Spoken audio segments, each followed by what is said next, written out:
The observation deck of station offered a view that never failed to humble James.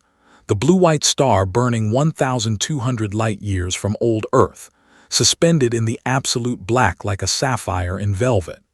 He pressed his palm against the reinforced glass, feeling the faint vibration of the station's rotation, and wondered if his daughter was watching the same star from the surface below.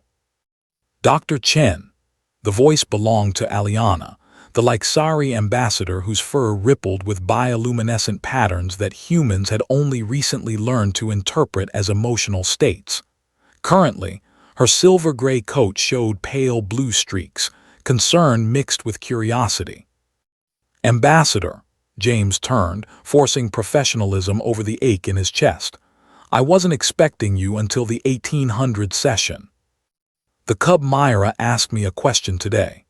Aliana's triangular ears swiveled forward, a gesture James had learned meant she was about to share something significant. She wanted to know if humans need packs like we do. James felt his breath catch. Myra. His Myra.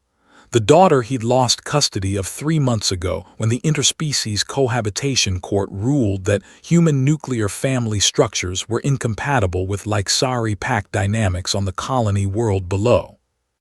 "What did you tell her?" His voice came out rougher than intended. Aliana's bioluminescence shifted, deep purple threading through the blue. Sadness, he'd learned. "I told her the truth, that humans form different bonds, but they need them just as desperately as we need our packs. Perhaps more so, because human young remain vulnerable for so long." The station's artificial gravity hummed beneath their feet.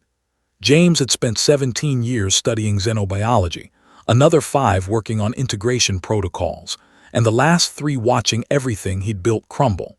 The Lyxari were humanity's first contact with intelligent non-Earth life, wolf-like beings with 3-chambered hearts and quantum-entangled neural clusters that allowed instant communication across their pack networks.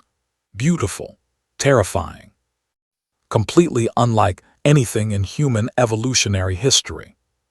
"The council is meeting tonight," Aliana continued, her claws clicking softly against the deck plating. "I submitted a proposal this morning." James studied her face, if it could be called a face. The Lyxari had forward-facing eyes like humans, but their features were elongated, adapted for a world with 1.3 times Earth's gravity, and an atmosphere rich in methane traces that humans needed scrubbers to breathe.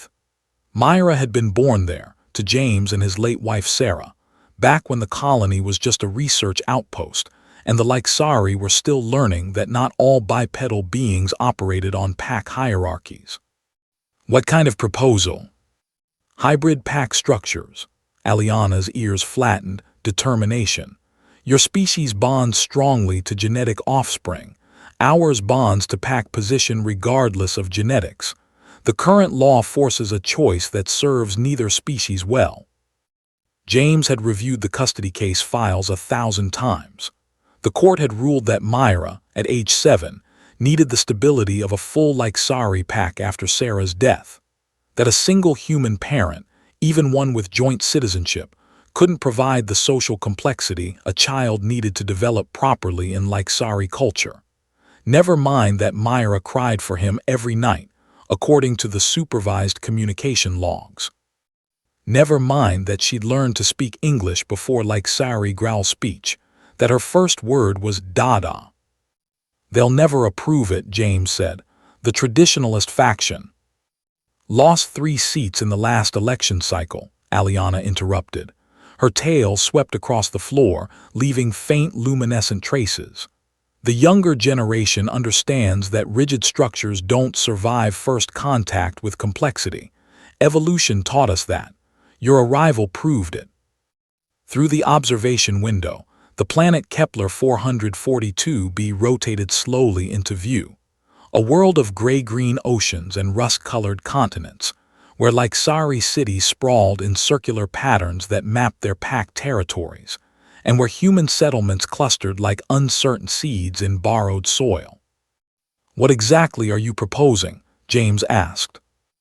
Aliana pulled a data tablet from her diplomatic pouch, her movements graceful despite the station's Earth-standard gravity. Legal recognition of cross-species family units. Humans who parent children on Sci-fi worlds would be granted honorary pack status. Their genetic offspring would be recognized as having dual social needs, pack belonging and parental bonding. James took the tablet, his hands shaking slightly as he scrolled through the proposal. The legal language was dense, but the core was clear. Myra could remain with her adoptive pack while re-establishing primary residence with James. The pack would serve as extended family, aunts, uncles, grandparents in human terms, but the parent-child bond would be legally protected. "How did you know," he asked quietly, "about Myra and me?" Aliana's bioluminescence softened to warm amber affection. "She speaks of you constantly, shows the other cubs your picture, draws images of Earth's yellow sun because you told her stories about it."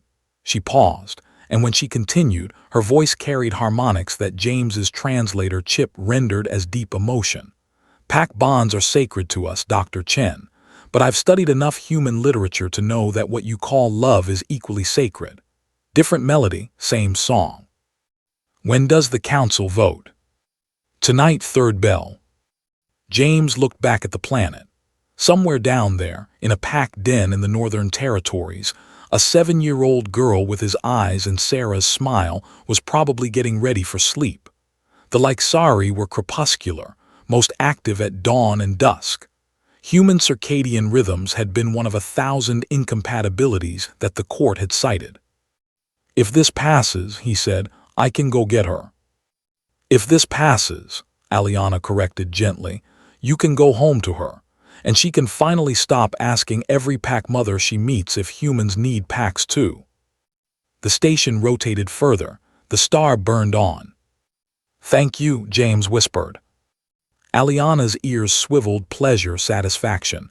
"Thank Myra, she's the one who refused to stop asking questions." She turned to leave, then paused. "Dr. Chen, the council chambers are open to observers. You might want to attend."